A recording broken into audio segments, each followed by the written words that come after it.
Bon lundi tout le monde! J'espère que vous avez passé une belle semaine et que vous avez hâte à la nouvelle vidéo. Vous allez voir, cette semaine, on change un petit peu de registre et on parle pas tellement de santé mentale, mais on parle quand même de quelque chose qui se passe dans notre cerveau. Restez jusqu'à la fin de la vidéo parce que je vais dévoiler mon nouveau concours. Bienvenue dans Your Safe Space!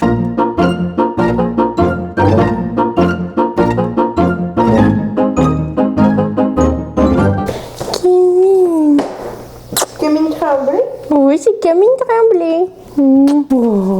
Faut que tu perds du poil. Comme je vous ai dit dans l'intro, cette semaine, j'aborde quelque chose d'un petit peu différent, mais que moi, je trouve complètement passionnant. C'est un phénomène neurologique qui s'appelle la synesthésie. La première fois que j'ai entendu parler de synesthésie, c'est ma femme qui me dit que quand elle pensait à des chiffres ou quand elle pensait à des lettres, ça avait des couleurs, ça avait des personnalités, puis j'étais comme « Hein? » Ça peut paraître un peu bizarre, mais en faisant plein de recherches, je me suis rendu compte que c'est un phénomène qui arrive à beaucoup de monde. C'est des gens qui s'appellent les synesthètes. Le mot synesthésie vient du grec syn, qui veut dire ensemble, et du mot esthésis, qui veut dire perception. Donc, perception ensemble. La synesthésie, dans le fond, ça décrit la capacité d'un individu à ressentir un mélange de sensations devant un seul stimuli. Dans la plupart des cas, les humains sont capables de voir, de sentir, de goûter, de toucher, et ces états-là vont être ressentis indépendamment les uns des autres. Par contre, certains individus font l'expérience d'un mélange de ces sensations-là. Par exemple, lorsqu'ils entendent un son ou une chanson, ils vont pouvoir voir des couleurs dans leur tête associées à ce bruit-là, à ce son-là. Il y a plusieurs types de synesthésie et la plus fréquente est la synesthésie graphème à couleur. Qu'est-ce que c'est ça? Les gens qui l'expérimentent, ils voient des couleurs associées à des chiffres ou associées à des lettres. Par exemple, le numéro 5 pourrait évoquer la couleur rouge, le 7 pourrait évoquer le bleu, etc. Et ce, de manière constante. Ce qui veut dire que dans la tête d'un synesthète, le 7 va toujours rester bleu, le 5 va toujours rester rouge, c'est pas quelque chose qui va changer. Comme toi, Alicia, le chiffre 5, c'est quelle couleur? C'est vert. Et le mercredi? C'est vert, mais plus clair. Et le mois de janvier? Jaune. Certaines personnes, environ 1% de la population, voient le calendrier de façon différente. Lorsqu'ils pensent au mois de l'année, ils vont le voir des fois sous forme d'un cercle qui tourne. Ça peut être aussi un V que vous voyez dans votre tête avec les mois qui sont comme ça. Il y a des recherches qui ont été faites là-dessus avec deux femmes qui présentaient ce type de synesthésie, qui voyaient les mois dans leur tête et on leur demandait de réciter les mois de l'année à l'envers ou d'en sauter un pour prouver qu'ils les voyaient vraiment dans leur tête et ils répondaient beaucoup plus rapidement que des gens qui n'étaient pas synesthètes. Comment tu vois le calendrier, Alicia? Moi, c'est plus sous forme de cercle, janvier, blablabla, blablabla. Mais c'est comme un cerceau. Exact, mais ça rotate avec les saisons. C'est souvent décortiqué en deux parties. Fait que moi, j'ai comme le printemps et l'été ensemble, puis l'automne et l'hiver ensemble. C'est tellement cool.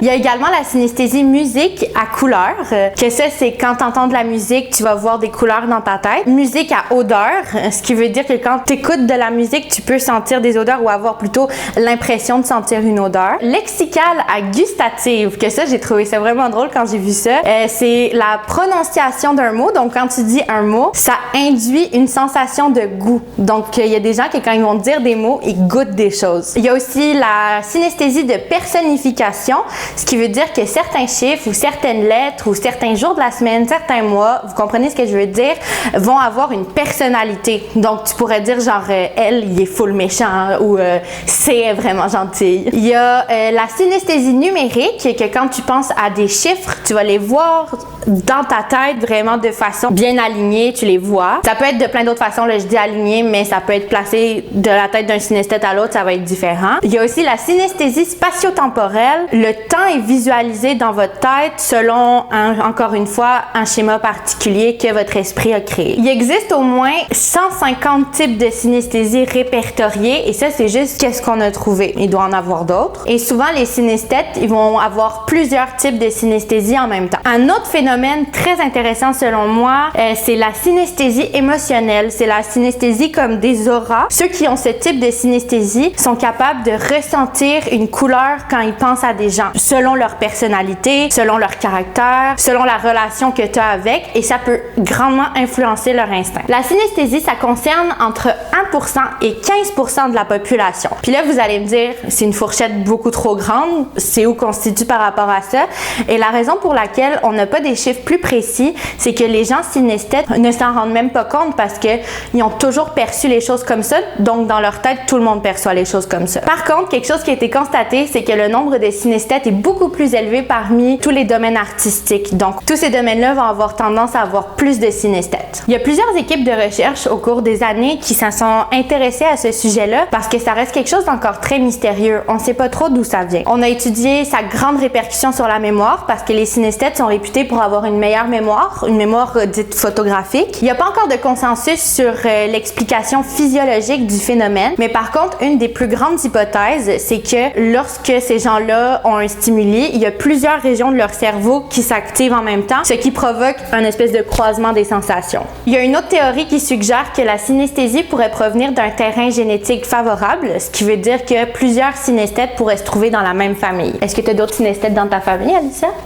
J'en ai aucune idée. Il y a aussi certains chercheurs qui avancent que ça pourrait venir aussi de l'imaginaire de l'enfance. Donc, c'est quand tu apprenais à écrire ou à lire, il y a quelques enfants qui auraient fait des associations avec des couleurs et ça serait resté. Bref, vous l'aurez compris, on sait pas trop d'où est-ce que ça vient ni pourquoi ça existe, mais moi je trouve que c'est trop cool. La majorité de ceux qui ont la synesthésie sont nés avec, par contre, on peut le devenir. On peut le devenir spontanément ou à la suite d'une commotion cérébrale, d'un AVC ou d'un accident qui implique sa tête. Ça peut aussi venir de la prise de substances chimiques. Certaines drogues, comme les champignons magiques, le LSD ou l'ecstasy, peut provoquer une synesthésie temporaire. Pour les gens qui sont pas synesthètes, ça peut vous paraître un peu bizarre ou un peu abstrait tout ce que je viens de dire, mais c'est un phénomène qui existe réellement. Le synesthète voit, ressent et goûte réellement quelque chose en plus. C'est peut-être Maybelline. Avec tout ce que je viens de vous dire, est-ce que vous pensez que la synesthésie c'est grave? Non. Bien qu'on considère qu'il s'agit d'un fonctionnement anormal du cerveau, désolée. Parce que ça se différencie du fonctionnement de la plupart des gens. Pour autant, la synesthésie a des avantages, mais aussi des inconvénients. Par exemple, la plupart des synesthètes auraient plus de difficultés en mathématiques, mais ont de meilleurs résultats dans tout ce qui est créativité et des tâches qui demandent de la mémoire. En d'autres termes, la synesthésie, c'est juste une autre façon de percevoir et les gens qui l'ont, ils sont très attachés et voudraient pas le voir partir. Ils considèrent souvent que c'est un trait de personnalité super spécial puis ils veulent pas s'en débarrasser. Je vais vous laisser en barre d'infos puis juste ici un lien pour aller voir une vidéo du film Ratatouille dans lequel on voit que le personnage principal il mange et il voit plein de couleurs autour de lui, ça fait comme un feu d'artifice. C'est un bon exemple de synesthésie et je trouvais que c'était plutôt cute. Si tu veux découvrir si toi t'es synesthète, je vais laisser aussi un test en barre d'infos que tu peux aller faire, par contre qui est en anglais. J'en ai pas trouvé en français, désolée. J'espère que vous avez aimé le sujet de cette semaine, c'était un petit peu différent. Vous me direz en commentaire si vous avez envie que je fasse plus de vidéos sur ce genre de phénomène neurologique bizarre. Et n'hésitez pas à partager la vidéo si vous connaissez des gens qui sont synesthètes ou si vous l'êtes et que vous voulez le montrer aux autres. Est-ce que vous voulez savoir c'est quoi le concours? Donc j'ai le grand plaisir de vous annoncer que je m'associe avec la compagnie Savonart. C'est une compagnie québécoise qui fait des produits pour le corps de toutes sortes. Donc il y a des exfoliants, des nettoyants pour le corps, des crèmes, en veux-tu, en v'là. Moi personnellement j'utilise tous ces produits, c'est devenu un essentiel pour moi dans ma routine. Donc, on a décidé de s'associer ensemble pour vous faire cadeau d'un ensemble des produits chouchous de la créatrice Marie-Ève Paré. Pour participer, c'est super simple. Vous avez juste à vous abonner à ma page. Ensuite, vous allez sur Instagram, vous vous abonnez à Savonart. Je vais laisser le lien en barre d'infos, bien entendu. Et ensuite, vous commentez sous cette vidéo-là avec votre nom d'utilisateur Instagram juste pour qu'on puisse vérifier que ça a bien été fait. Le gagnant ou la gagnante sera dévoilé dans la vidéo de la semaine prochaine. Comme d'habitude, laissez-moi un gros thumbs up, abonnez-vous et sonnez la cloche pour manquer aucune de mes nouvelles vidéos. Et je vous dis à la semaine prochaine! Moi, je suis quelle couleur, Alicia? Fuchsia. Puis idée fixe, elle est quelle couleur pour toi? Un genre de brun caramel, mais c'est fucking bon signe parce que c'est ma couleur préférée.